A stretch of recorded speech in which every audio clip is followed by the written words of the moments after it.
महाराष्ट्र राज्य का निर्माण। भारत के स्वतंत्र होने के पश्चात भाषावार प्रांत रचना की मांग बड़ी मात्रा में की जा रही थी। महाराष्ट्र में भी मराठी भाषी राज्य की मांग की जाने लगी। 1915 ईस्वी में लोकमान्य तिलक ने भाषावार प्रांत रचना की मांग उठाई थी। 12 मई 1946 ईस्वी को बेलगांव में आयोजित साहित्य सम्मेलन में संयुक्त महाराष्ट्र के संदर्भ में महत्वपूर्ण प्रस्ताव पारित किया गया। संयुक्त महाराष्ट्र परिषद 28 जुलाई को मुंबई में शंकरराव देओ की अध्यक्षता में महाराष्ट्र एकीकरण परिषद आयोजित की गई। इस परिषद ने यह प्रस्ताव पारित किया कि मराठी भाषी प्रदेशों का एक प्रांत बनाया जाए और इसमें मुंबई मध्य प्रांत के मराठी भाषी तथा मराठवाड़ा और गोमंतक के मराठी भाषी क्षेत्रों का समावेश किया जाए। धार कमीशन। संविधान सभा के अध्यक्ष डॉक्टर राजेंद्र प्रसाद ने 17 जून 1947 ईस्वी को न्यायाधीश A.S. के दार की अध्यक्षता में भाषावार प्रांत रचना के लिए दार कमीशन की स्थापना की।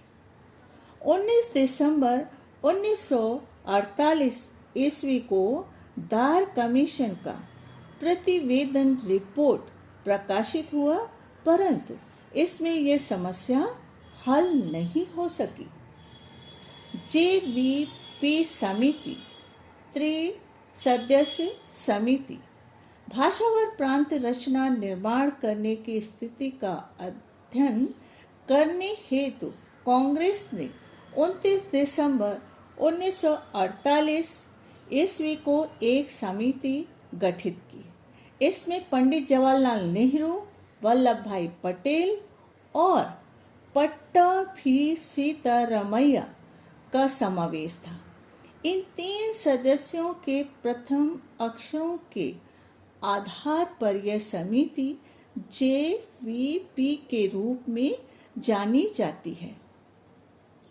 इस समिति ने अपने प्रतिवेदन में सिफारिश की कि भाषावार प्रांत रचना कांग्रेस को सिद्धांत रूप से स्वीकार है, परंतु यह उचित समय नहीं है। आचार्य आत्रे ने मुंबई नगर निगम में मुंबई सहित संयुक्त महाराष्ट्र का प्रस्ताव रखा। यह प्रस्ताव 50 विरुद्ध 35 मतों से पारित हुआ। इससे जनता की यह इच्छा स्पष्ट हो गई कि मुंबई महाराष्ट्र में होनी चाहिए। राज्य पुनर्रचना आयोग। भारत सरकार ने न्यायमूर्ति A.S. फजल अली की अध्यक्षता में 29 दिसंबर 1953 ईस्वी को राज्य पुनर्रचना आयोग का गठन किया। इस आयोग ने 10 अक्टूबर 1955 को मुंबई का द्विभाषी राज्य निर्माण करने की सिफारिश की। नागपुर समझौता। सभी मराठी भाषी जनता का एक राज्य गठित करने हेतु 1953 ईस्वी में नागपुर समझौता हुआ। इस समझौते के अनुसार पश्चिम महाराष्ट्र और विदर्भ मराठवाड़ा सहित संयुक्त महाराष्ट्र का निर्माण हुआ।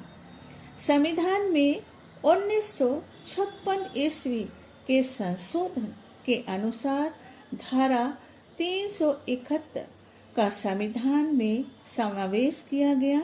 इसके अनुसार विकास कार्य के लिए न्यायपूर्ण राशि, तकनीकी और व्यवसायिक की शिक्षा हेतु पर्याप्त राशि उस क्षेत्र की जनसंख्या के अनुपात में राज्य शासन की सेवा में नौकरियों के अवसर और महाराष्ट्र विधानसभा का वर्ष में एक सत्र